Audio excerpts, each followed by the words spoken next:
دوسرا پارا سیقول بسم اللہ الرحمن الرحیم۔ رکو نمبر 1، اے نبی مسجد حرام خانہ کعبہ کی طرف رخ کر کے نماز پڑھو۔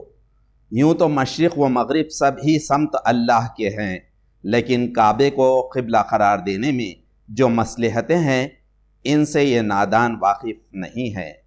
اے مسلمانوں، تم کو امت وسط بنایا گیا ہے تاکہ تم اپنے قول و عمل سے دنیا کی قوموں کی رہنمائی کرو اور رسول تمہاری رہنمائی کرے۔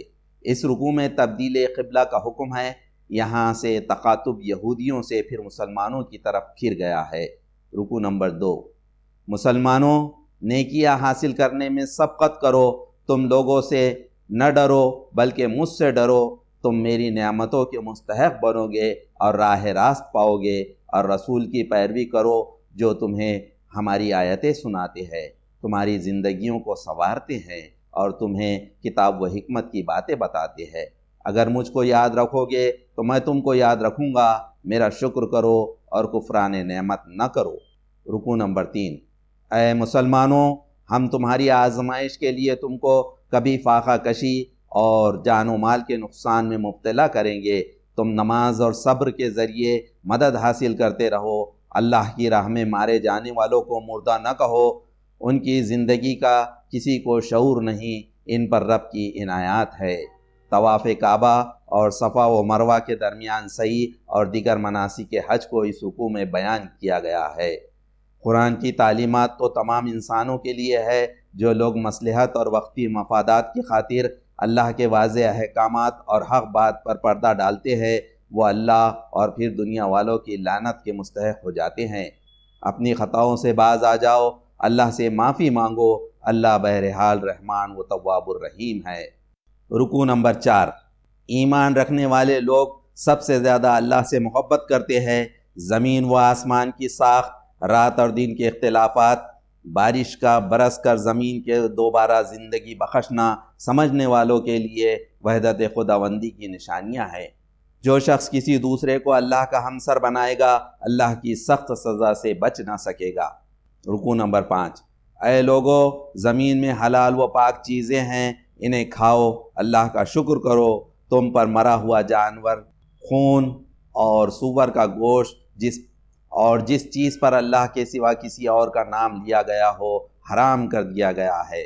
ہر بدی، فحش اور دشمن ازلی شیطان کی چالوں سے بچنے کا حکم اور تمام اختلافات کا حل اللہ کی کتاب میں تلاش کرنے کی ہدایت دی گئی ہے۔ رکوع نمبر 6، صرف مذہب کے چند ظاہری رسموں کو ادا کر لینا ہی نیکی نہیں ہے، بلکہ حقیقی نیکی تو یہ ہے کہ اللہ، آخرت، ملائکہ، کتب اور رسولوں پر ایمان لائے اور اللہ کی محبت میں اپنے دل پسند مال کو رشتہ داروں، یتیموں، مسکینوں اور مسافروں پر خرچ کرے، نماز قائم کرے، زکوٰۃ دے اور جب کبھی وعدہ کرے تو اس کو پورا کرے، یہی تقویٰ ہے۔ اس رکوع میں قصاص اور وصیت کے احکام بھی بیان کیے گئے ہیں۔ رکوع نمبر 7، رمضان وہ مبارک مہینہ ہے جس میں قرآن نازل کیا گیا ہے، جس میں حق و باطل کا فرق واضح کر دیا گیا ہے۔ جو شخص اس مہینے کو پائے وہ پورے مہینے کے روزے رکھے، اگر مریض ہو یا سفر میں ہو تو دوسرے دنوں میں اس روزے کی تکمیل کر لے۔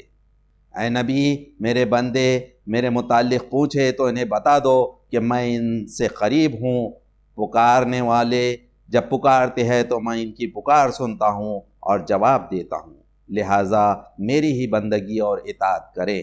اوقات، صوم، اعتکاف کے شرائط، رشوت کے ذریعے دوسروں کے حقوق مار کھانے سے ممانعت کا بھی اس رکوع میں ذکر ہے۔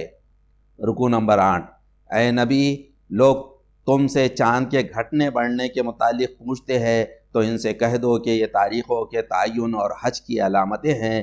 جو لوگ تم سے ناحق لڑتے ہیں تم کو بھی ان سے لڑنے کی اجازت ہے، مگر زیادتی نہ کرو۔ جہاں بھی وہ تم سے مقابلہ کرے تم بھی ان سے مقابلہ کرو، اور یہاں تک لڑو کہ فتنہ باقی نہ رہے اور اللہ کا دین غالب آ جائے۔ اللہ کی نافرمانی کرنے والوں کو بلا شبہ اللہ شدید سزا دینے والا ہے۔ رکوع نمبر 9، حج کو جانے والوں کے لیے بہترین سامان سفر، زاد راہ، پرہیزگاری اور تقویٰ ہے۔ حج کے دوران میں شہوانی فعل، کوئی بدکاری، کوئی لڑائی جھگڑے کی بات وہ کام سرزد نہ ہونے دو۔ حج کے سے فراغت کے بعد ذکر الہی کی کثرت ہونی چاہیے اور دنیا و آخرت کی بھلائیاں حاصل کرنے کے لیے دعا کی جائے کہ اے ہمارے رب دنیا و آخرت کی بھلائیاں عطا فرما اور آنکھ کے عذاب سے بچا۔ ربنا آتینا فی الدنیا حسنۃ وفی الآخرۃ حسنۃ وقنا عذاب النار۔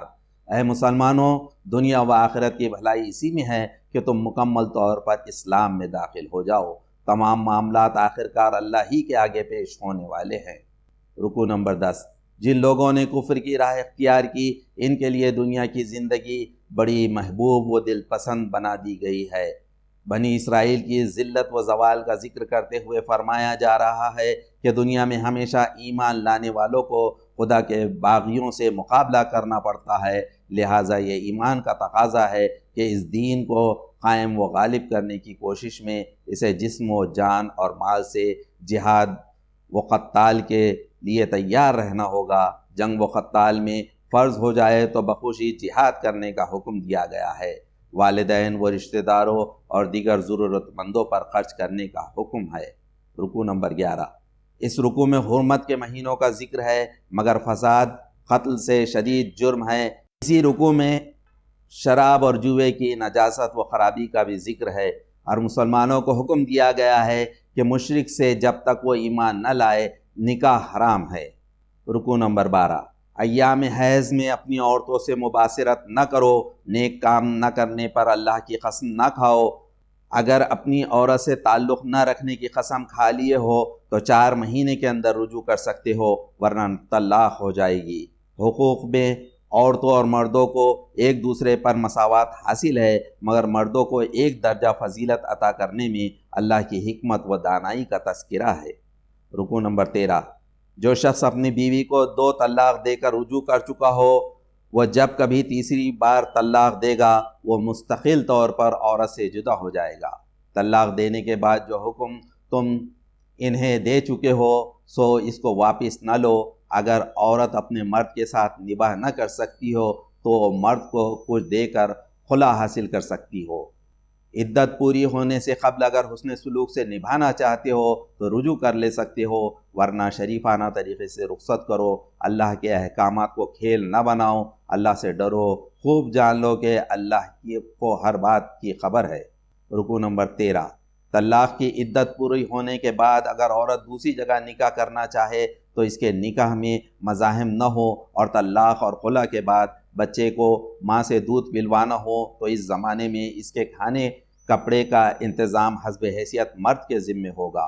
عدت وفات 4 مہینے 10 دن ہے، اس کے بعد عورت کو دوسرا نکاح کر لینے کا اختیار ہے۔ رکوع نمبر 15۔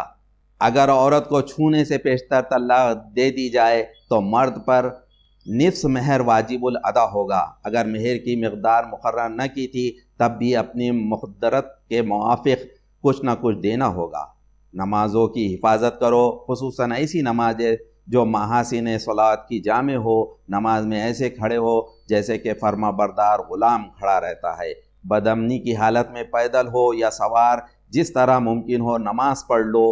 رکوع کے آخر میں بیویوں کے حقوق، وصیت اور حسن سلوک کی ہدایات پر عمل کرنے والوں کو ہی متقی اور سمجھدار قرار دیا گیا ہے۔ رکوع نمبر 16۔ اللہ کی راہ میں جان و مال سے جہاد کرو، ان کمزوریوں سے بچو جس کی وجہ سے بنی اسرائیل انحطاط سے دوچار ہوئے تھے۔ جب طالوت کو بنی اسرائیل کا بادشاہ بنایا گیا تو بنی اسرائیل نے جہاد کے ڈر سے طالوت کی اطاعت سے انکار کرنے لگے۔ اس رکوع میں بابر کا صندوق بادشاہی اور طالوت کو اعلیٰ دماغی و جسمانی صلاحیت عطا کرنے اور اللہ کے اختیارات میں مومن کے لیے جو نشانیاں ہیں اس کا ذکر ہے۔ بنی اسرائیل نے اپنے بادشاہ طالوت سے کہہ دیا کہ ہم میں سے جالوت سے مقابلے کی تاب نہیں ہے، مگر جو لوگ اللہ پر یقین رکھتے تھے انہوں نے کہا کہ اگر اللہ کا حکم ہو تو چھوٹا گروہ بھی بڑے گروہ پر غالب آ سکتا ہے۔ انہوں نے اللہ سے دعا کی اور مقابلہ کیا، اللہ نے انہیں فتح دی اور داؤد علیہ السلام نے جالوت کو قتل کر دیا۔ اللہ تعالیٰ زمین کا انتظام جس کو چاہتا ہے دیتا ہے، اور جب ایک گروہ حد سے تجاوز کرنے لگتا ہے تو دوسرے گروہ کے ذریعے اس کا زور توڑ دیتا ہے۔ اللہ ان کی مدد کے لیے آزمائش کی شرط کو پورا کرواتا ہے، یہ اس کی سنت ہے۔ صدق اللہ العظیم۔